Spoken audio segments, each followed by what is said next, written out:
فلسطین میں غیر قانونی یہودی آبادکاری۔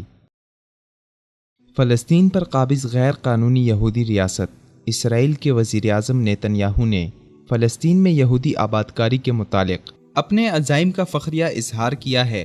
ارض فلسطین میں بیرونی یہودیوں کو لا کر بسانے، ان کے لیے بستیاں تعمیر کرنے اور فلسطینیوں کے لیے زمین تنگ کرنے کے منصوبے اسرائیل میں زور و شور سے جاری ہیں۔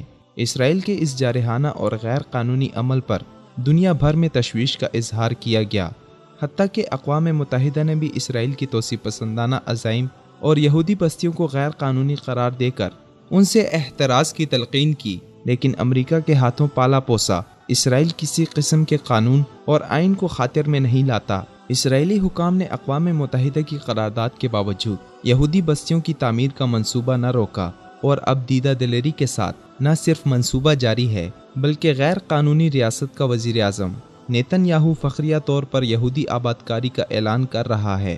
اسرائیل کے دائیں بازو سے تعلق رکھنے والے شدت پسند وزیر اعظم بنجمن نیتن یاہو نے فخریہ انداز میں فلسطین میں یہودی آبادکاری جاری رکھنے کے عزم کا اظہار کیا ہے۔ عرب میڈیا کے مطابق فلسطین میں دریائے اردن کے مغربی کنارے میں بیتار علیت یہودی کالونی میں نئی تعمیرات کا سنگ بنیاد رکھنے کے موقع پر تقریب سے خطاب کرتے ہوئے نیتن یاہو نے کہا کہ ماضی میں کسی اسرائیلی حکومت نے فلسطینی عرب علاقوں میں یہودی آبادکاری پر اتنی توجہ نہیں دی جتنی توجہ ہماری حکومت میں دی گئی ہے۔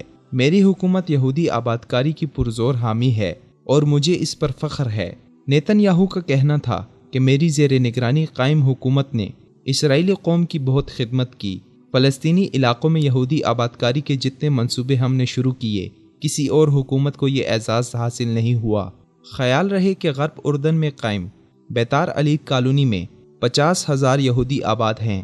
اس کالونی کے اندر نیتن یاہو نے نئے رہائشی بلاکس کی تعمیر کی منظوری دی ہے، جس کا سنگ بنیاد گزشتہ روز رکھا گیا۔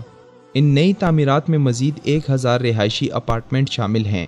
اسرائیلی اخبار یروشلم پوسٹ کے مطابق سن 2009 میں اقتدار سنبھالنے کے بعد براہ راست کسی یہودی کالونی کے توسیع منصوبے کے سنگ بنیاد میں نیتن یاہو کی شرکت کا یہ پہلا موقع ہے۔ نیتن یاہو نے مزید کہا کہ ہم یہودی آبادکاری کی خاطر پورے عزم کے ساتھ کام جاری رکھیں گے۔ ان کا کہنا تھا کہ ہم نے عمیہائی یہودی کالونی میں جلد از جلد تعمیرات مکمل کرنے کا فیصلہ کیا ہے۔ یہ کالونی گزشتہ 2.5 عشروں کے دوران سب سے بڑا رہائشی منصوبہ ہوگا۔ اس نئی کالونی میں مقبوضہ مغربی کنارے کے علاقے رام اللہ سے خالی کرائی گئی، امونا کالونی سے نکالے گئے 40 یہودی خاندان بھی آباد کیے جائیں گے۔ امونا کالونی فلسطینیوں کی نجی اراضی پر تعمیر کی گئی تھی۔ اسرائیلی سپریم کورٹ نے رواں سال فروری میں اس کالونی کو خالی کرتے ہوئے اراضی اس کے مالکان کو واپس کرنے کا حکم دیا تھا۔ خیال رہے کہ فلسطینی عرب شہروں میں اسرائیل کی طرف سے یہودی آبادکاری کو عالمی سطح پر مشرق وسطیٰ میں قیام امن کی راہ میں ایک بڑی رکاوٹ سمجھا جاتا ہے، لیکن اسرائیلی حکام سمجھتے بوجھتے ہوئے یہودیوں کو فلسطین میں آباد کر رہے ہیں تاکہ یہاں سے فلسطینیوں کی زمینیں مکمل اپنے قبضے میں لی جائیں، انہیں اپنے نرغے میں رکھا جائے اور ارض مقدس پر یہودی تسلط قائم کیا جائے۔ امت مسلمہ کی قیادت کو اسرائیلی وزیر اعظم کے خلاف عالمی سطح پر مؤثر قانونی کارروائی کا مطالبہ کرنا چاہیے کہ جو شخص اعلیٰ قوانین کی کھلی خلاف ورزی کر کے اس کی تصحیح کر رہا ہے، آخر کیوں اقوام متحدہ اور مغربی قوتیں اسرائیل کے ناز اٹھا رہی ہیں؟